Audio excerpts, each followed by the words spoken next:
Assalamualaikum warahmatullahi wabarakatuh. Waalaikumsalam warahmatullahi wabarakatuh. Selamat pagi, salam sejahtera, salam sehat dan bahagia selalu. Yang saya hormati, kami banggakan pada saudara-saudara semua, para media yang tergabung di Kabupaten Purwokerto. Mohon maaf tidak saya bisa sebutkan satu persatu, tidak mengulangi nasa tempat saya. Terima kasih pada teman-teman semua media yang sempat hadir dalam undangan kami untuk melakukan press release dalam kegiatan 1 tahun kami dalam rangka Hari Bakti Adiaksa ini. Memang semua kejaksaan se-Indonesia kita melakukan press release dalam kegiatan kami penegakan hukum maupun pertimbangan hukum lainnya. Baik, akan kami sampaikan kepada para media. Yang pertama, kami menyampaikan press release bidang intelijen. Kami sudah melakukan penyelidikan satu perkara dugaan tindak pidana korupsi pada pengelolaan anggaran APBDes pada Desa Air Kasai tahun 2021. Ini masih tahap penyelidikan, masih proses berjalan terus. Selanjutnya, bidang intelijen juga selain melakukan penyelidikan perkara, juga melakukan kegiatan-kegiatan yang lain, yaitu jaksa masuk sekolah ke SMP dan sekolah dasar di Kabupaten Purwokerto. Selanjutnya juga bidang intelijen melakukan penyuluhan hukum dan penerangan hukum. Itu yang dapat kami sampaikan di bidang intelijen. Selanjutnya bidang pidana umum. Nah, bidang pidana umum ini kami dapat menyampaikan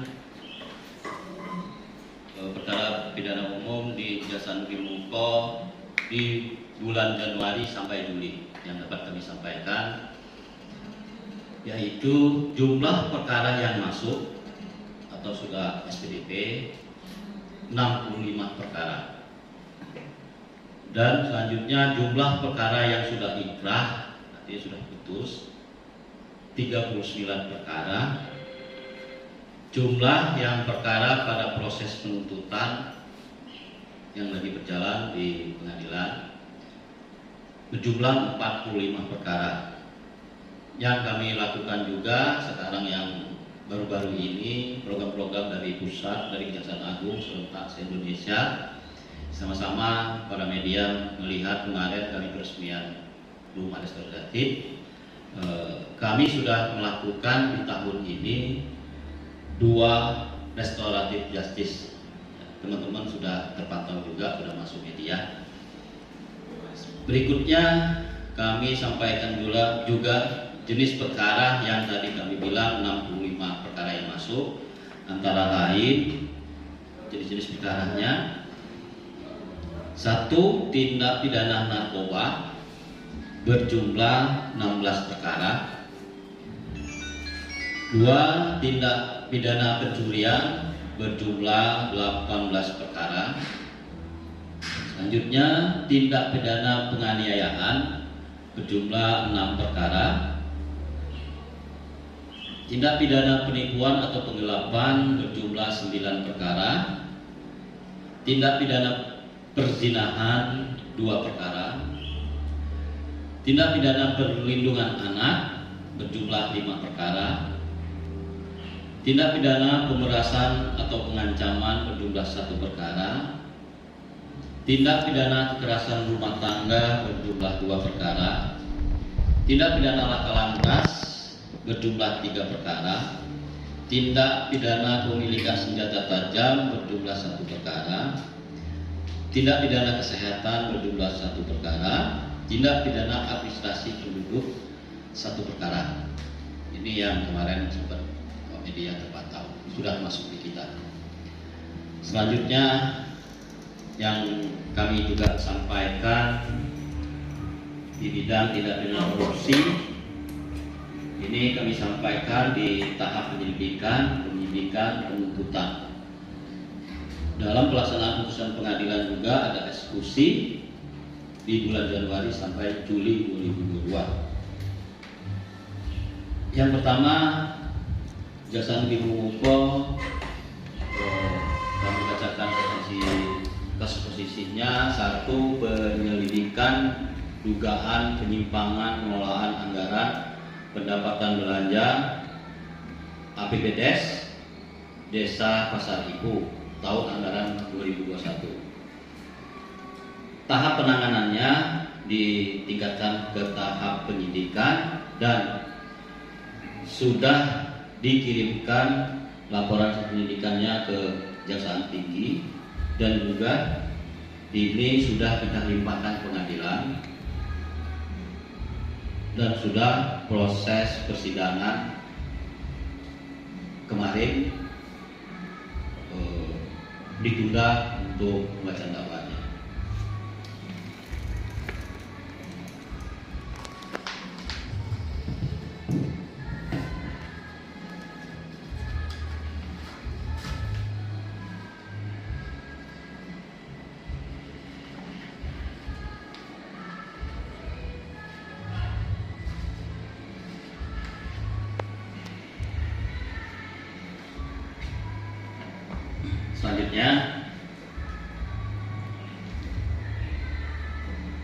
Selanjutnya kami dapat sampaikan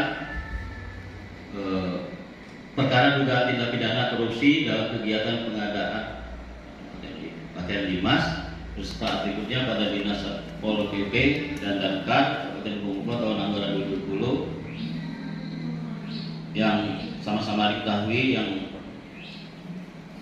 nama terdakwanya Halim dan kawan-kawan itu sudah eksekusi dan sudah ikrah.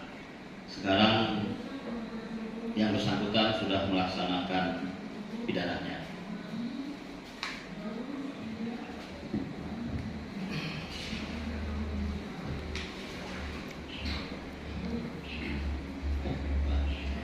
Selanjutnya yang kita sampaikan perkara dugaan penyaluran bantuan pangan non tunai atau BPNT.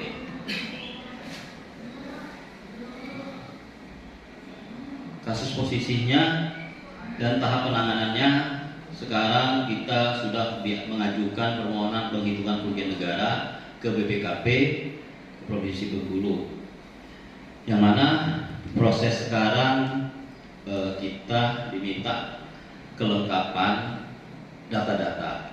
Ada beberapa poin yang diminta dari BPKP, kekurangan data atau dokumen. Sekarang lagi proses kelengkapannya. Insya Allah kita sudah koordinasi ke ketua auditornya. Pada prinsipnya mereka menerima dan setuju dan sepakat. Sekarang proses mereka sudah telaah untuk pembuatan surat tugas. Artinya untuk perkara BPNT ini kita minta perhitungan kerugian negara sudah sampai ke BPKP, akan tetapi ada beberapa poin yang kita penuhi dan dari BPKP kalau sudah terpenuhi dokumen ini mereka akan membuatkan surat tugas dan mungkin dalam waktu tidak lama ada kerugian negara yang ditetapkan oleh ahli BPKP.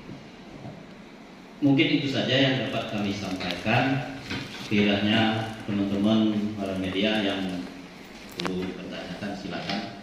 Insya Allah kami akan bisa menjawab. Terima kasih. Ada yang lupa ya Pak, karena kita sebagai mitra pembicara negara. Oh iya, lupa. Betul. Di bidang datun kami sudah ada beberapa MOU, melakukan MOU. Pertama dari Bupati sendiri sudah melakukan dan turunannya beberapa OPD yang sudah kita laksanakan MOU, dan turunannya lagi kita sudah beberapa kegiatan fisik kita pendampingan, dan juga kita sudah melakukan surat kuasa khusus juga untuk bidang datur.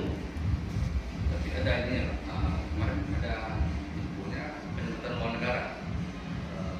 Penyelaman keuangan negara sekarang masih yang tahap tertun kemarin, masih tahap kasasi dari pihak pemohon.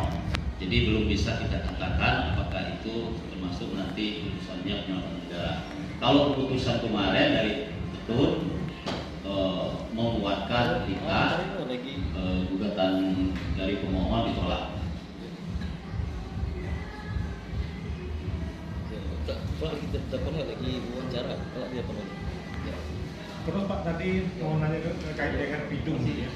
Ini kan ada 65 perkara. Pak di sini ada ikrah 39, penuntutan 45 perkara. Kan ada kelebihan. Oke, baik. Untuk secara teknis mungkin Kasbidum yang bisa menjelaskan. Izin, terima kasih atas waktu yang diberikan. Mungkin sedikit saya sampaikan, memang di sini untuk jumlah perkara 65, sementara kelebihan perhitungan dengan perkara yang inkrah. Kalau perkara yang inkrah itu kan otomatis kita hitung dari tahun sebelumnya. Jadi hitungan putusan itu dari tahun 2021, inkrahnya di tahun 2022. Jadi perhitungannya seperti itu. Penuntutan di tahun 2021 dan inkrahnya di tahun 2022. Jadi termasuk hitungan inkrah di tahun 2022. Mungkin itu. Terima kasih. Oke, sedikit izin Pak Kajari. Khusus di bidang Tipikor, saya juga mungkin ada di bidang dapur. Untuk penyelamatan kerugian negara berapa Pak? Oke, ya, saya lupa tadi. Ini mau saya sampaikan tadi. Saya lupa yang tadi saya sampaikan bahwa tahun yang perkara Limas yang terpidananya Halim dan kawan-kawan, saya sampaikan bahwa yang pertama atas nama Halim, uang penggantinya 111 juta sudah disetor ke kas negara. Selanjutnya atas nama Kasmia, uang penggantinya 25 juta sudah disetor ke kas negara. Sri Rezeki sebesar 76.500.000 rupiah sudah disetor ke kas negara. Atas nama Wiswanti Dandi sebesar 35 juta juga sudah disetor ke kas negara. Atas nama Ijen Rajwanda sebesar 41 juta sudah disetor ke kas negara. Total semua 588 juta 556 juta 403 rupiah, itu termasuk uang denda sebesar 300 juta rupiah. Jadi totalnya 500 sekian tadi. Selanjutnya juga lupa tadi saya menyampaikan bahwa ada penanganan perkara juga dalam baru proses penyampaian SPDP dari Polres Mukomuko dalam perkara penyidikan atas dugaan tindak pidana korupsi dalam program pilot inkubasi inovasi desa pengembangan ekonomi lokal atau PIKPEL dari Kementerian Desa Pembangunan Daerah Tertinggal dan Transmigrasi di Desa Pasar Bantal Kecamatan Kelamang Jaya Kabupaten Mukomuko tahun 2019. Tahapannya kita menunggu hasil penyidikan dari Polres Mukomuko. Kalau menurut informasi ini juga masih tahap penghitungan kerugian negara. Mungkin itu yang dapat kami sampaikan. Silakan kalau bertanya lagi. Ya Pak Kajari. Tadi untuk penyelamatan kerugian negara untuk tipikor. Ya. Mungkin dari bidang Datun mungkin aja penyelamatan nih. Belum. Penagihan utang atau gitu. Ya, utang kita sudah pelaksanaan. Mungkin kasih Datun yang secara teknis, silakan. Assalamualaikum warahmatullahi wabarakatuh. Kalau itu bidang Datun itu kemarin ada di penyelamatan uang negara itu dari CP pajak waktu 12 juta, yang semulanya dari 11 juta 12 juta. Yang untuk PUPR itu yang gugatan itu kita masih menunggu memori kasasi dari pemohon. Jadi nanti katanya info terakhir itu masih dikirim ke Kejaksaan Negeri Bengkulu, tapi kita belum terima. Nanti ketika kita terima baru kita dipublikkan ke pers. Mungkin itu yang dapat saya sampaikan. Terima kasih teman-teman.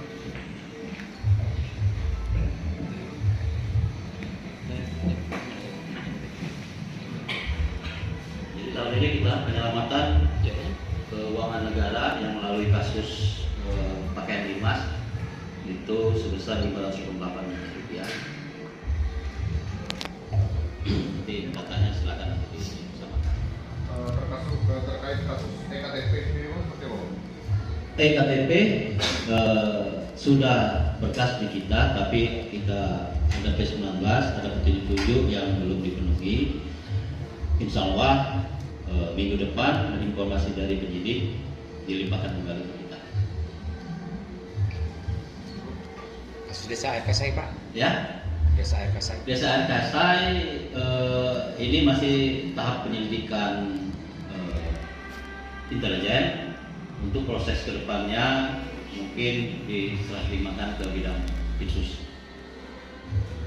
Memiliki PBDes sudah? Sudah. Ya. PBDes. Untuk APBDes Pasar Ibu ada ini pemilihan kerugian negara? Ada, tapi belum bisa kita sebutkan karena masih proses persidangan. Kalau kerugian negaranya sebesar 329 juta. Itu dari penghitungan inspektorat. Cukup kawan? Terima kasih. Baik, saya sampaikan kepada teman-teman bahwa dari Jaksa Agung menyampaikan beberapa hal ke kami, pada intinya sesuai tema bahwa kami melaksanakan penegakan hukum ini dengan adanya kepastian hukum yang humanis untuk pemulihan ekonomi nasional atau daerah. Ya, artinya itu tadi kami masih tetap penegakan hukum yang humanis, artinya penegakan hukumnya ada pencegahan yang melalui Datun dan pengembalian kerugian negara.